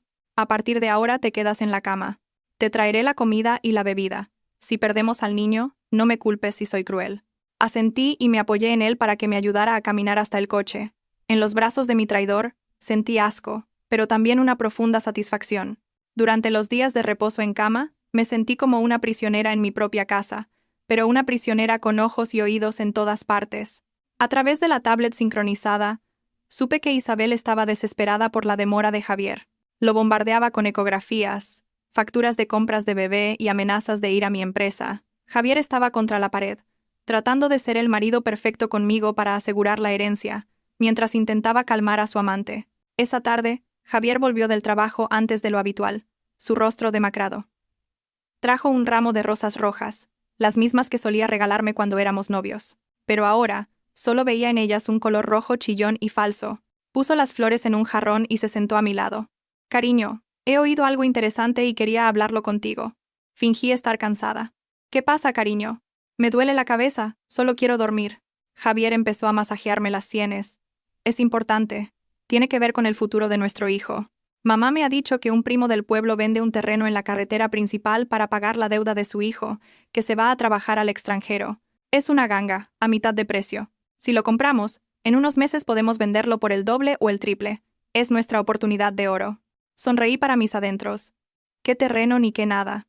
Seguramente Isabel le pedía dinero para una casa, y él se había inventado esta historia para sacármelo. Suspiré. A mí también me gustaría, pero ¿de dónde sacamos el dinero? Nuestros ahorros están en un depósito a plazo fijo. Si lo sacamos ahora, perderemos todos los intereses. Javier insistió. ¿Y qué importan los intereses del banco comparado con esto? ¿Por qué no le pides un adelanto a tus padres? Diles que es para un negocio. Seguro que por su nieto lo harán. Lo miré a los ojos y vi la codicia en ellos. No solo quería mi dinero, sino también el de mis padres. Negué con la cabeza, llorando. «No, cariño. Mis padres odian los préstamos. Además, con mi embarazo, solo quieren que descanse. Si les pido dinero, se preocuparán y podría afectar a mi salud. ¿Por qué no se lo pides a tu madre?» Al mencionar a Dolores, Javier se calló. Sabía que su madre era un pozo sin fondo. Se quedó pensativo, frustrado. Me di la vuelta, fingiendo dormir para ocultar mi sonrisa fría. A la mañana siguiente, aproveché que Javier se había ido y Dolores estaba de cháchara con las vecinas para levantarme. Fui al despacho de Javier, buscando algún papel sobre ese terreno fantasma. El cajón estaba cerrado con llave, pero no fue difícil encontrar la de repuesto, escondida bajo un cactus. Dentro, no había escrituras, solo un sobre grueso de una compañía de seguros. Lo abrí. Era un seguro de vida. Asegurada. Carmen García. Beneficiario. Javier Ruiz. Suma asegurada. 500,000 euros. Mis manos temblaban. Leí las cláusulas. Una estaba subrayada en rojo. En caso de muerte por accidente, se pagaría el 200% de la suma. Es decir, si moría en un accidente, Javier recibiría 1 millón de euros. El contrato había entrado en vigor 2 semanas antes, justo cuando empecé a sospechar. Me dejé caer en la silla, helada. Resulta que mi valor para él no era el de una esposa, sino el de un contrato de 1 millón de euros. Había comprado un seguro de vida para mí, siendo él el único beneficiario. ¿Qué significaba eso? Que estaba esperando, o incluso planeando, un accidente. Lloré de rabia y por mi estupidez. Creía que solo querían mi dinero, pero no, querían mi vida. Querían que muriera para vivir ellos una vida de lujo sobre mi tumba. Rápidamente fotografié cada página del contrato, luego lo guardé todo como estaba. Tenía que mantener la calma. Si montaba una escena, destruirían las pruebas, y mi vida correría un peligro real. Volví a la cama, temblando. Miré al techo, con los ojos secos. Javier, Si quieres jugar a este juego de vida o muerte, te daré el gusto. Pero el que caerá no seré yo. A mediodía, Dolores volvió con un termo de sopa. Yo, en mi habitación, me puse los auriculares conectados a la cámara del salón. Sabía que a esa hora Javier solía llamar a su madre, y así fue. Sonó el teléfono de Dolores. Lo puso en altavoz, su voz resonando por la casa. «Hola, hijo. ¿Qué tal? ¿Isabel te deja en paz?» La voz de Javier se oyó claramente. «Está como loca, mamá. Dice que si este fin de semana no le doy 30.000 euros para la entrada de un piso, lo contará todo. Estoy desesperado. Carmen es una tacaña. No suelta un céntimo. ¿Y qué piensas hacer?», preguntó Dolores. «¿Dejar que Isabel monte un escándalo? Si Carmen se entera y pide el divorcio, lo perdemos todo, incluida la casa de sus padres». Javier guardó silencio un momento, y luego su voz se volvió fría y cruel. «Tranquila, mamá. Tengo un plan B. ¿Recuerdas el seguro de vida que le hice? En 2 semanas se cumple el plazo de carencia para accidentes. Este fin de semana la llevaré de viaje, con la excusa de relajarnos antes de que nazca el bebé. He visto un resort en la sierra, un lugar aislado, con muchos acantilados y niebla». «¿Quieres decir que...?» dudó Dolores, pero en su voz no había miedo, sino una excitación enfermiza. «Un accidente». «Mamá», respondió Javier con una risa seca. «Una mujer embarazada, un descuido, un resbalón, y cae por un barranco. Es algo que pasa. Así tendremos el dinero del seguro, 1.000.000 de euros, y podremos traer a Isabel y al niño. Y como yo seré su único heredero, la casa de sus padres también será nuestra». «¿Pero es seguro? ¿Y si la policía investiga?», se preocupó Dolores. «No te preocupes, mamá. Lo haré sin dejar rastro, sin testigos. Además, tenemos su historial médico, sus mareos, su tensión baja. Nadie sospechará. Tú cuídala bien, que confíe en mí. Así, cuando vayamos de viaje, no estará alerta». Me quité los auriculares, temblando de rabia. Plan B, accidente, barranco. Esas palabras se repetían en mi cabeza. No me veían como una persona, sino como un sacrificio para su codicia. Miré por la ventana. El cielo estaba gris, amenazando tormenta. Sabía que no había marcha atrás. Si no actuaba yo primero, moriría, y mi muerte sería el trampolín para su riqueza. Apreté los puños, las uñas clavándose en mi piel hasta sangrar. «De acuerdo, un viaje. Iré. Pero será un viaje de ida, solo para ti, Javier». Tras escuchar el despiadado plan B de Javier, supe que necesitaba una prueba irrefutable, algo que demostrara su intención asesina antes de que ocurriera. La grabación de su conversación con Dolores era valiosa, pero podría argumentar que era una broma o una exageración.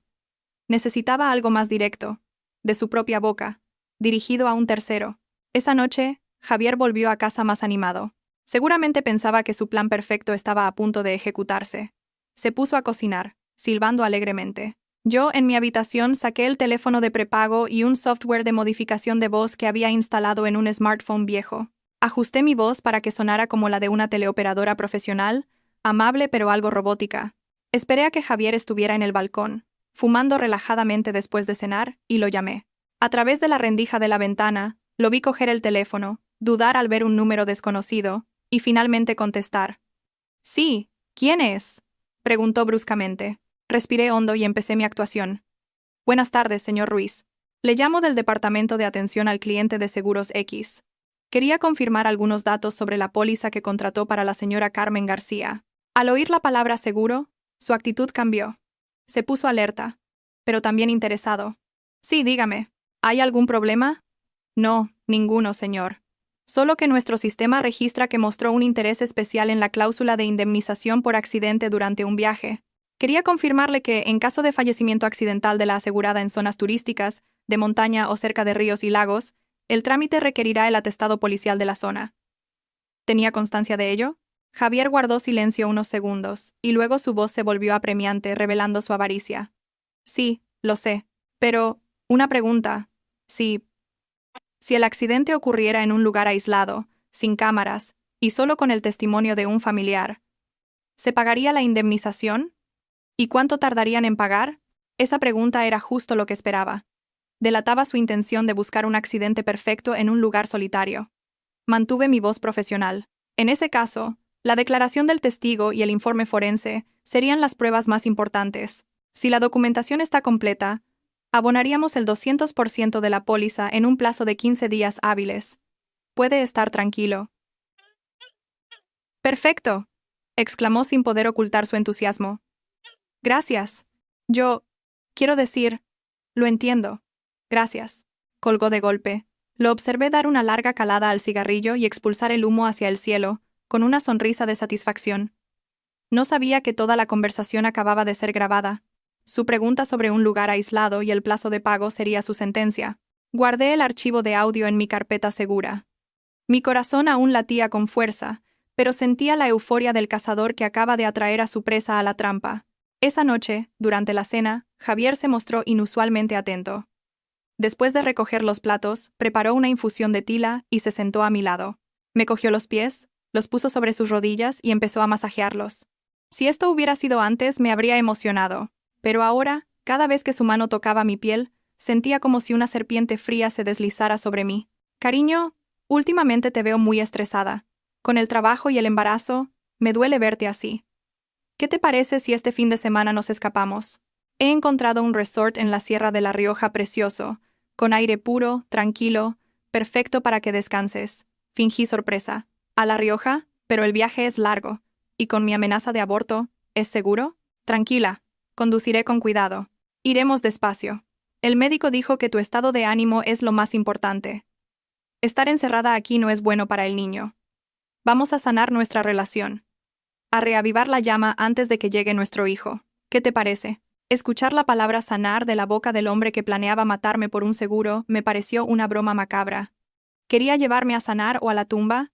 Lo miré a los ojos y no vi amor, sino el reflejo de billetes y una vida de lujo con su amante. Sonreí débilmente. De acuerdo. Si te preocupas tanto por nosotros, te haré caso. Un viaje para recordar antes de que nazca el niño. También quiero tener un momento a solas contigo, en un lugar tranquilo y apartado. Javier se alegró visiblemente.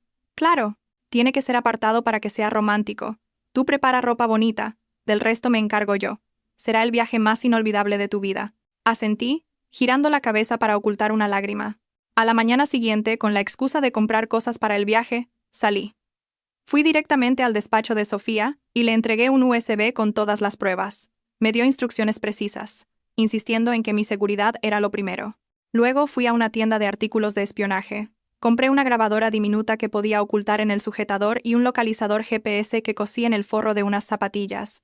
Tenía que asegurarme de que, pasara lo que pasara, Sofía y el equipo de apoyo que había contratado pudieran encontrarme.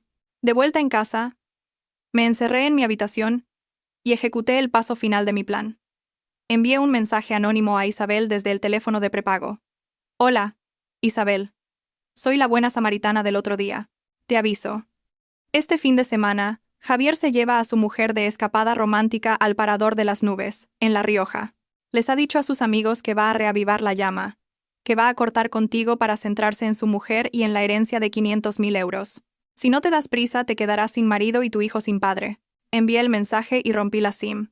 Imaginé a Isabel, furiosa en su apartamento de lujo. La sospecha la empujaría a actuar.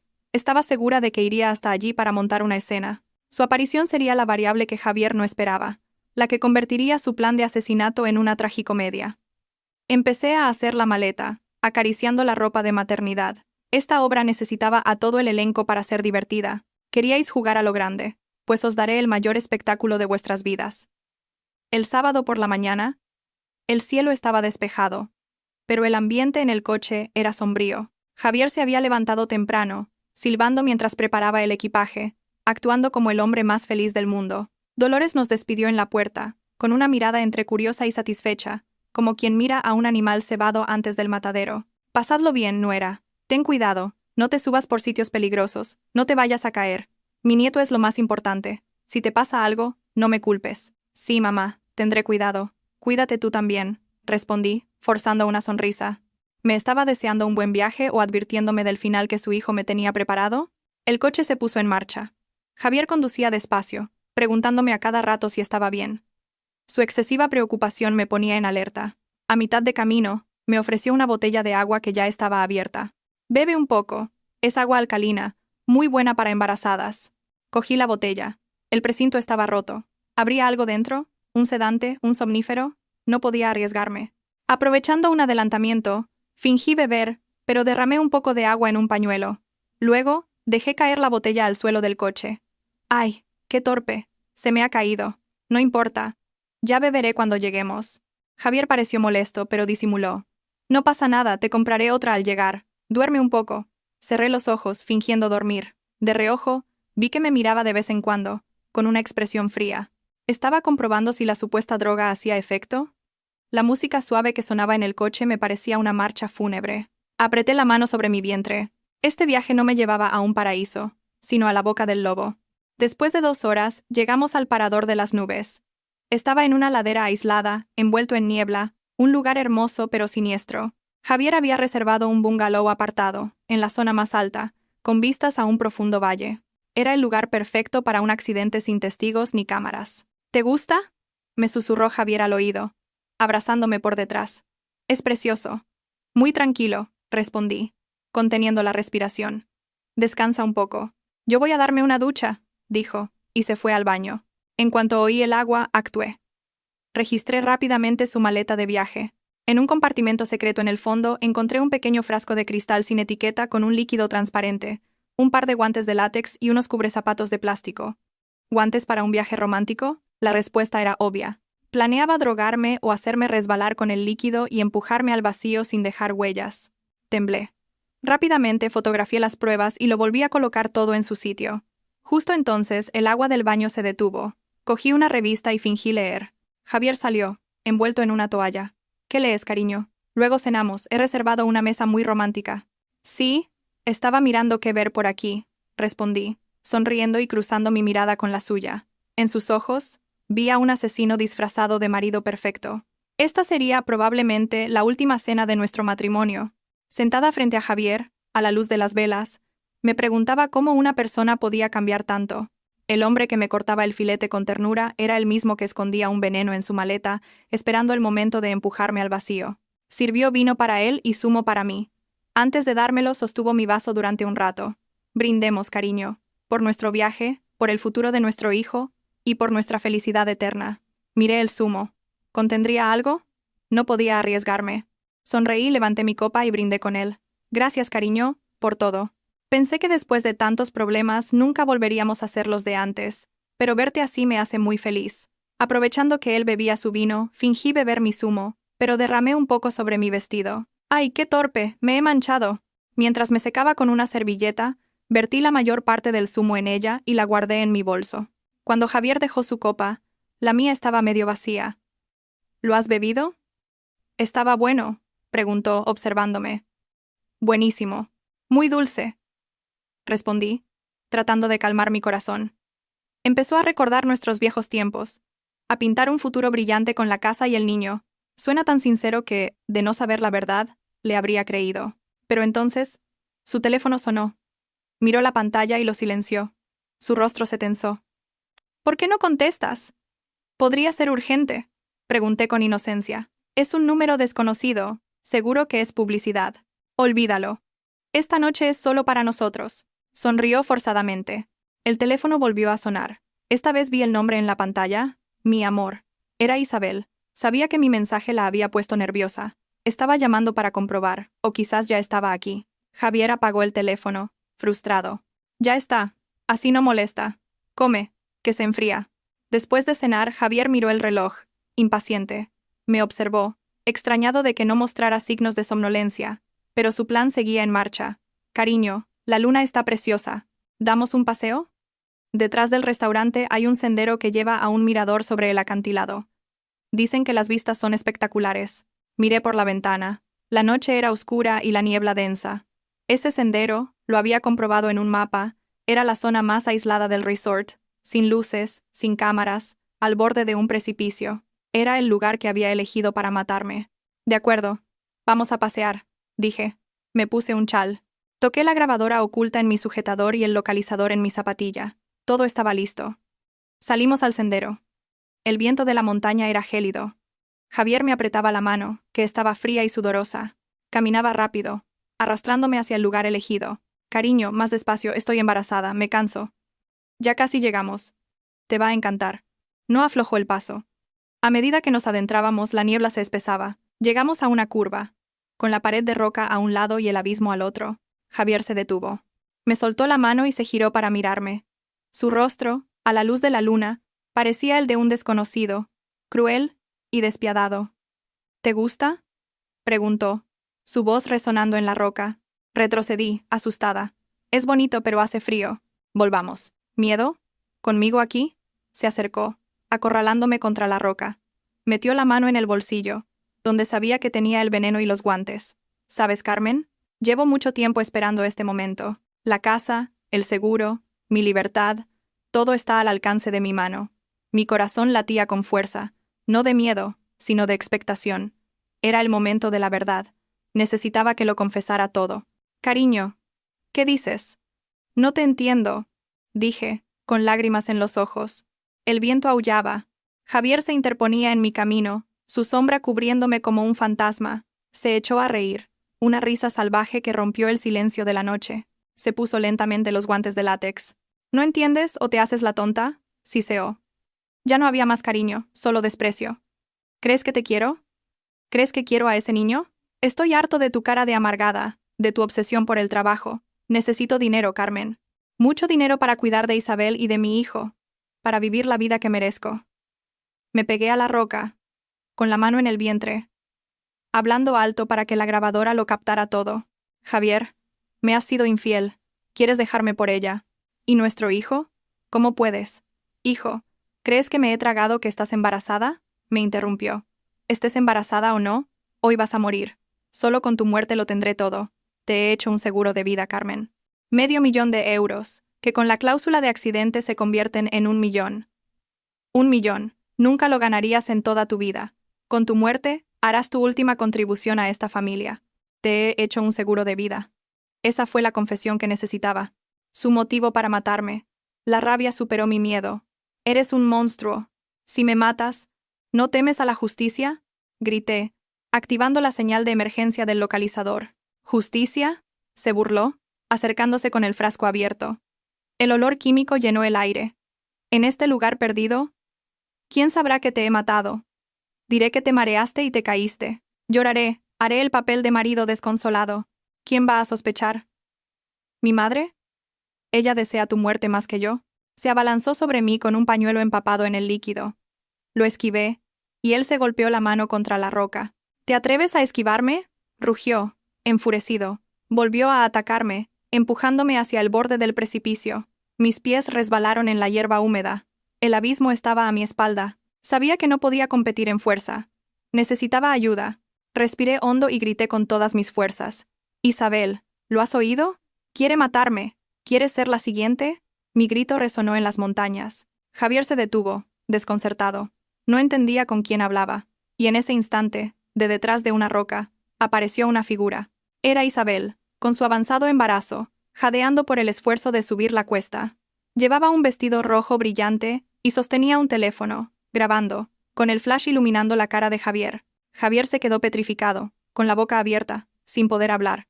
El frasco se le cayó de las manos y se rompió. Miró a Isabel, luego a mí. Su expresión pasó de la furia al pánico. Isabel, ¿qué haces aquí?, balbuceó. Isabel no respondió. Se lanzó sobre él, golpeándolo con su bolso de marca, gritando y llorando. «¡Monstruo! ¡Asesino! ¿Ibas a matar a tu mujer? ¡Me engañaste! Dijiste que solo os divorciaríais». Resulta que Isabel, aunque codiciosa, nunca había pensado en un asesinato. Quería dinero, un estatus, no ser cómplice de un crimen. Mi mensaje y lo que acababa de ver habían despertado su miedo más profundo. Si Javier podía matar a la mujer con la que había compartido 3 años, ¿qué le impediría matarla a ella y a su hijo algún día? «Cálmate, déjame explicarte», intentó defenderse Javier, pero la aparición de Isabel lo había desarmado. ¿Explicar qué? Lo he oído todo. El seguro de $1 millón. Eres un demonio. Voy a llamar a la policía. No quiero vivir con un asesino. Cállate, gritó Javier agarrándola del brazo. Desesperado, la bestia en él resurgió. Si llamas a la policía, lo perderás todo. ¿Crees que tú no tienes nada que ver? ¿De dónde crees que salía el dinero con el que te mantenía? Tú también eres cómplice. Yo observaba la escena, impasible. Los dos traidores se estaban destruyendo mutuamente. La función estaba a punto de terminar. Me ajusté la ropa, di un paso adelante, y mi voz firme se impuso a sus gritos. «Basta ya, no hace falta que discutáis más. La policía ya está en camino». Se giraron para mirarme, Javier parecía un fantasma, Isabel temblaba. En ese momento, las luces de unas linternas aparecieron por el sendero, seguidas de pasos apresurados. ¡Alto, policía! La voz resonó. Eran los 2 detectives privados que había contratado, junto con la seguridad del resort y varios agentes de la Guardia Civil. Se abalanzaron sobre Javier y lo inmovilizaron, esposándolo. El sonido metálico de las esposas cerrándose fue el fin de su libertad y de sus sueños de riqueza. Javier fue reducido en el suelo, suplicando: «Carmen, mi amor, sálvame». Fue un error, una locura momentánea. Lo miré sin compasión. No fue una locura, Javier. Lo planeaste todo con mucho cuidado. Solo que te equivocaste en una cosa. Subestimaste a la mujer que despreciabas. Ella también sabe cómo defenderse. Isabel, a un lado, temblaba, pálida, abrazando su vientre. Me miró, intentó decir algo, pero bajó la cabeza, avergonzada y asustada. Los agentes de la Guardia Civil y el equipo de seguridad se abalanzaron sobre él, empujando su rostro contra la hierba húmeda y fría. El sonido seco y metálico de las esposas cerrándose en sus muñecas puso fin a su libertad y a sus delirios de grandeza. Javier forcejeó, gritando negaciones inútiles. «Yo no he hecho nada. Solo estábamos discutiendo. Se equivocan». Yo permanecía en silencio junto al acantilado, el viento de la montaña despeinándome. Miré al hombre que una vez llamé marido, retorciéndose en el suelo. No sentí satisfacción, solo una profunda tristeza. Me acerqué a la gente al mando y, con mano temblorosa, saqué de mi sujetador la diminuta grabadora, aún activa. La luz roja parpadeaba como el pulso de la justicia. Dije con voz ronca pero clara: «Aquí tienen la prueba, agentes. Contiene toda su confesión, su plan para matarme y cobrar el seguro. Y hay más». Señalé su maleta tirada cerca. En el compartimento secreto hay un frasco con un somnífero y los guantes que iba a usar. También guardé una muestra del agua que me dio en el coche. Seguro que contenía un sedante. Al oír esto, Javier se derrumbó, mirándome como a una extraña. No podía creer que la mujer a la que consideraba tonta y fácil de manipular le hubiera tendido una trampa tan meticulosa. Isabel, a su lado, pálida y temblorosa, también fue llevada a la comisaría para declarar como testigo y persona implicada. Vi cómo se llevaban a Javier, caminando encorvado, con la cabeza gacha. Había comprado un seguro de 1.000.000 de euros por mi vida, pero lo único que obtuvo fue una sentencia de cárcel y el desprecio de la sociedad. Dinero, estatus, amante, todo se desvaneció como el humo en la cima de aquella montaña. Esa noche, en la comisaría, escribí mi declaración. Cada detalle, cada dolor, cada palabra era como abrir una herida, pero también como extirpar un tumor. Al terminar, supe que había cerrado para siempre ese capítulo de mi vida. Salí de la comisaría al amanecer. El aire frío era puro y limpio. La noticia del arresto de Javier por intento de asesinato y fraude al seguro se extendió como la pólvora. Al día siguiente, en la oficina, presencié una tragicomedia. Dolores, mi suegra paralítica, al enterarse de la noticia, se plantó en mi lugar de trabajo para montar un escándalo. Apareció despeinada, pero sin bastón y sin cojear. Entró gritando: «¡Zorra! ¡Devuélveme a mi hijo! ¡Tú le tendiste una trampa!» «¡Víbora!». Los guardias de seguridad intentaron detenerla, pero tenía una fuerza sorprendente. Se revolvía, gritando: «¡Auxilio! Mi nuera ha matado a mi hijo. Lo ha metido en la cárcel». Yo la observé con calma. Los compañeros y clientes se arremolinaban, algunos grabando con sus teléfonos. Me acerqué a ella y dije en voz alta: «Mamá, qué bien te veo hoy. ¿No estabas paralítica? ¿No necesitabas ayuda hasta para ir al baño? ¿Y ahora luchas como una campeona con los guardias?». Mis palabras la dejaron helada. Miró sus piernas firmes, luego a la multitud. Se sonrojó y luego palideció. En su ira, había olvidado su papel de inválida. Intentó fingir un desmayo, pero era tarde. Los vídeos ya habían capturado su milagrosa recuperación. Le dije a la multitud: «Miren bien. Esta es la suegra paralítica a la que he servido durante meses. Ella y su hijo planearon matarme por un seguro de 1.000.000 de euros. Ahora que lo han pillado, viene a montar el numerito». Las risas y las miradas de desprecio se dirigieron a ella. ¡Qué actriz! Fuerte como un toro y se hacía la enferma. De tal palo, tal astilla. ¡Qué maldad! Abrumada por la vergüenza, Dolores soltó un chillido y salió corriendo, olvidando incluso fingir la cojera. El vídeo se hizo viral. El juicio de divorcio fue rápido. Entré en el juzgado con la cabeza alta. Javier, en el banquillo con uniforme de preso, parecía haber envejecido 10 años. No se atrevía a mirarme. Con las pruebas en su contra, confesó. Fue sentenciado a 15 años de prisión por intento de asesinato y estafa. En cuanto al divorcio, el juez me otorgó todos mis bienes prematrimoniales, incluido el piso. El dinero de la cuenta conjunta se me asignó en su mayor parte como compensación. Javier salió no solo con las manos vacías, sino con una enorme deuda y una larga condena. La casa de $500,000, por supuesto, nunca existió. Cuando se enteró, gritó de rabia en la cárcel, odiándose por haber caído en su propia codicia. Isabel también tuvo un final amargo. Dio a luz a un niño, pero una prueba de ADN para la filiación reveló que no era hijo de Javier. Resulta que, mientras estaba con él, también mantenía una relación con otro hombre. Al saberlo, Dolores sufrió una crisis de ansiedad. Su sueño de un nieto heredero y una vida de riqueza se hizo humo. Ahora, sin casa, con su hijo en la cárcel, vivía de la caridad de parientes lejanos, soportando el desprecio del pueblo. Al salir del juzgado, respiré hondo. El cielo estaba de un azul intenso. No miré atrás. El pasado estaba enterrado. No los odiaba. Ya estaban pagando su precio. El mayor castigo no es la cárcel, sino el remordimiento y la soledad. Tomé un taxi. Al aeropuerto, por favor. Iba a empezar un nuevo viaje. No para huir, sino para encontrarme a mí misma. 3 meses después, estoy sentada en el balcón de un pequeño apartamento con vistas al mar en Barcelona. El viento mece mi vestido. He aceptado un traslado a la sede central de la empresa en Europa, una oportunidad que había rechazado muchas veces por mi familia. A mis 30 años, empiezo de nuevo, en una ciudad nueva, pero con una paz que nunca antes había sentido. Un mensaje de mi madre. Hija, dicen en el pueblo que Dolores ahora vende cupones en el mercado. El otro día se encontró con una conocida y se puso a llorar, diciendo que si te hubiera tratado bien, no estaría así. Me da pena, pero es el karma. Sonreí. No sentía rencor. La vida es justa. Su arrepentimiento tardío no borra el daño, pero cierra nuestra trágica historia. Dejé el teléfono y miré el horizonte, donde el sol se hundía en el mar. El final de un día es el preludio de un amanecer más brillante. Recuerdo a la Carmen de hace 3 meses, una mujer llena de miedo, atrapada en una farsa. La Carmen de hoy es diferente. Soy libre, independiente, y me quiero más que a nadie. He aprendido que la felicidad no depende de un marido ni de promesas vacías. La felicidad está en nuestras propias manos. Cuando eres lo suficientemente fuerte para soltar lo que no te merece, descubres lo grande y hermoso que es el mundo. Alcé mi copa de vino y brindé al aire. Por Carmen, por este renacimiento. Apuré la copa, sintiendo el sabor amargo inicial transformarse en una dulzura profunda. Mañana tengo una presentación importante, y sé que brillaré. Las cicatrices del pasado siempre estarán ahí, pero ahora son medallas que me recuerdan mi fortaleza. Sonrío al viento, lista para volar hacia nuevos horizontes, donde solo me esperan la alegría y la paz.